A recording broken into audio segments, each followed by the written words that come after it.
I've never recorded anything like this, but I felt pressed to do it. I feel like I might be crazy, but yesterday I just had an impression in my mind that I should read the entire book of Ezekiel, and I did. I read through it. I'm a stay-at-home mom. I have a baby. A lot of times it's really hard for me to really dial in because my 11-month-old is distracting. But I got the message again today to read all of Ezekiel again, and I was like, I read that yesterday, like the turd I am. And he was like, okay, yeah, but you didn't pay attention like I wanted you to. And I was like, okay, sure. And a lot of times also, I don't want to make it sound like we have this great connection and I clearly hear everything he wants to tell me and this and that. Half the time I'm like, maybe this is my own thoughts and I'm just really wanting to hear from it and I'm convincing myself of something. But, I don't know, I just felt really pressed. So I'm going to be obedient. I'm still not 100% sure it was for him, but it really felt like it was. Anywho, for anyone who's read the book of Ezekiel and studied it much, most people would agree that it ties in heavily to the book of Revelation. And for most, Christians that are hot, and by hot I mean not lukewarm or cold right now, I feel like a lot of us are in agreement and are of the thought that we are nearing the end times, the end is nigh. And because of that, I just want to make sure this message gets out, because this book really ties in to a lot of the stuff in Revelation. For anyone who hasn't read it, it's essentially God talking to a prophet named Ezekiel, and he's giving him all these messages that are warning Israel and some stuff around Israel, I believe. I told you I sped read it and I didn't even finish it today. He was just like, record this now. But, destruction is coming.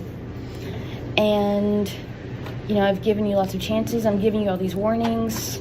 The book of Ezekiel, I believe, spans 22 years. So all of these warnings that God gives Ezekiel for Israel and all, this is 22 years of warnings. And this isn't like they got a day's notice. And in each of these warnings, every sin you can think of is in there. Idolatry is mentioned a lot, specifically. But, just, again, anything and everything. And there's a lot of things that God specifically mentions he's going to do that sound a lot like the 4 horsemen, like the famine and the war and disease and all that. And, he's like, I'm going to do something to you that's so terrible that... I'm pushing my baby on the swing, by the way, to keep him entertained. It'll be the worst thing I ever do. Which sounds a lot like the tribulation. But, and there's a lot of prophecies in the Bible that are or theologians think, from what I'm no theologian, just from stuff I've read and watched, that some prophecies in the Bible, and this has happened before, and people think of it in some of the stuff in Revelation, are partially fulfilled at points, and then fully fulfilled at later points. So, I totally lost my train of thought. I'll edit this out. Where am I going with this, Lord? Anywho, wrath is coming. I think the Lord is just trying to communicate wrath is coming. There's a part in Ezekiel where God is killing off a bunch of people in Israel that he is not pleased with, and he sends an angel. He's like, everyone who is truly sorrowful for the state of Israel and all the things going on, put a mark on them, so that when I send the other angels for killing, they won't get killed. And I interpret that as the rapture personally. This kind of hints at a pre-trib rapture, in my opinion. But who knows, not me. But in summary, wrath is coming. Wrath is coming. You need to repent. We don't have as much time as we think we do. Ezekiel gave these messages for 22 years, and God references in the book of Ezekiel that there used to be a saying in Israel that time passes and prophets are proved wrong. And God says, you won't ever say this again. You know, when I'm done with you, no one will ever say the time passes and God's prophets are proved wrong. Please, please, please, if you have not already, please, you know, accept the Lord into your heart. Pray and repent. If you have accepted the Lord into your heart, really look at your heart. Repent for just anything and everything you can repent for. It's so hard to even imagine what it'd be really like, and it's scary, but it's not as scary as it will be, because we can't even fully comprehend whenever this day comes what it will be like. But just the idea of it is enough to really push me. I don't want to be, I'm pushing this thing way too hard, the one left behind. I don't want any of my loved ones to be the ones left behind. I mean, open your eyes, people. There's so much stuff in the world now that fulfills prophecy, and there's so many people too that are like, well, a lot of this stuff has happened all throughout history, not like this, not all at the same time. Especially one thing, the dreams, the rapture dreams and visions, and I mean, like, all of these prophecies and just the stuff that, you know, Jesus mentions, or like the birthing pains that lead up to the end. It feels like every day it like quadruples. Like, you know, one day there's a certain amount, and then there's just so much more the next day, and even more than that the next day, and it's just like exponentially growing.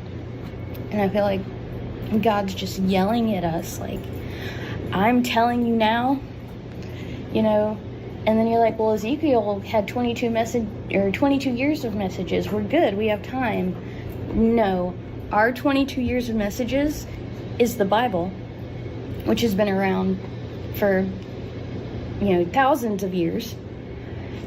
And he gave us lots of instructions on how to live our life, what to look out for when the end is nigh, all this and that. You don't have time. I don't want anyone to be thinking they have time. Like, if you are capable, if you watch this, if you take me seriously, drop to your knees now. One of the most dangerous lies that I'm sure the devil's convincing a lot of people right now is they have all the time in the world. You don't. I'm not saying anything about when it's gonna happen. I don't know. Nobody knows. The Bible specifically says, not even Jesus himself knows, only God. Don't think I know something you don't. But I do feel a pressure to tell you it's a lot sooner than you think. And I just, you know, in the book of Ezekiel, he says, Ezekiel, if you don't tell this message I'm telling, I will hold you responsible for the deaths. I'm not about to be Ezekiel. I'm telling you now.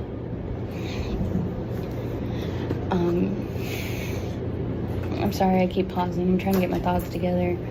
Look, if I felt like I had time to get this together, I'd look a lot cuter than I do now. I wouldn't be on my back porch swinging the baby while I talk to you. It's distracting. But, again, all I can say is turn to the Lord, repent. If you're a believer, look into your heart. He is not a fan of unrepentant sin. If you're like, well, I read my Bible and I go to church, but, you know, I look at porn every day, but it's okay because I do the other stuff. That's not how that works. That's not how that works. I think there's going to be a startling amount of people who think of themselves as Christians, that when the day comes and they get left behind, they won't understand. You know, they'll be like, but I do. I go to church on Sunday. You know, I read my Bible on occasion. I pray on occasion. No, that's not good enough. Jesus explicitly states that he wants to be Lord over your life, the whole life. Every single thing you do, he wants to be a part of it. He tells you what to do with your money. He tells you what not to look at, what not to do. You know, he just wants to be with you all the time. He could never have enough of you. The stuff that you think he doesn't care about, he does. If you're like, Lord, I can't find my keys, please help me find my keys, he cares. If you're like, Lord, I don't know what I want to eat for lunch today, he cares. He wants to be part of it. just, he cares about everything. The stuff that you think is insignificant, he wants to be Lord over your whole life. Not Lord over you on Sundays, not Lord over you when you feel it's convenient, not Lord over you when you're having a hard time. I don't know what else to say. I mean, he's not playing around. And I mean, for those of you who maybe don't believe that end up seeing this, the way historians go about verifying like historical texts and certain things is they corroborate it. You know, how many sources do we have? How consistent is it? Blah, blah, blah. As far as the general method that historians use to verify historical documentation, the Bible is the most authentic text of all time. You can look that up, it's fact. Most historians believe Jesus existed. They don't all believe that he, is the Son of God and this and that, but they believe that he existed. And there's so many prophecies that have already come true. I mean, there's so much stuff that you can look at. And I heard somebody say this today, but it's like, how much more evidence do you need? I mean, what does he have to do? Just, show up right in front of your face? I mean, that'd be cool. I'd love to see him. But he wants, faith. Blessed are those who have seen him, but even more blessed are those who haven't. He wants you to believe. He does not wish for anyone to go to hell. He does not wish for anyone to suffer. Any of you that have kids, you know how much you love your children. And we're his children. And I want you to think of something bad happening to your kid. All this time and energy you spent loving on them and raising them. I mean, I only have this one baby. I love him to death. I cried earlier praying to God. Because, he loves us so immensely that we can't even comprehend it. And I know how much I love my baby. And it's just like a snippet of the way God feels about us. And I'm like, Lord, how painful is it for you? All your wayward children, all your children, God, that turn away from you, who don't listen to you, who suffer because of their own actions.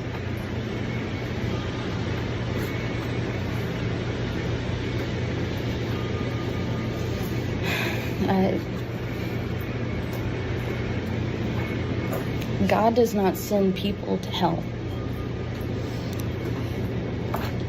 God has never had any intention of a single human being going to hell. If you end up there, it is because of your own actions. I cannot stress that enough. Look, if you don't believe, I want you to think if the rapture were real, and the tribulation and everything, and how scary that could potentially be. Just entertain the thought. And then you're like, well, if it could possibly even remotely happen, I just hope you would pray at least once. Just earnestly just be like, God, if you're out there, show yourself to me. Help me see you. Help me know you. And I pray for anyone that actually ends up watching this video, I'm going to assume you were meant to see it, that the Lord reveals himself to you in some way, if you don't already know him. Some way that is so miraculous that you can't help but know that it's God.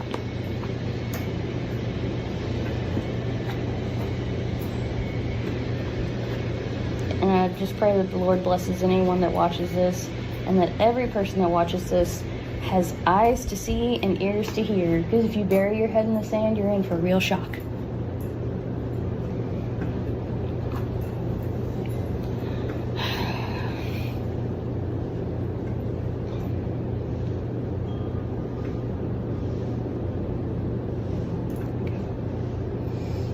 Thank you if you've actually watched this long. Sorry that this isn't more well said or put together. I'm just trying to be like Ezekiel and say what I believe the Lord is telling me to say. But please, take my word seriously.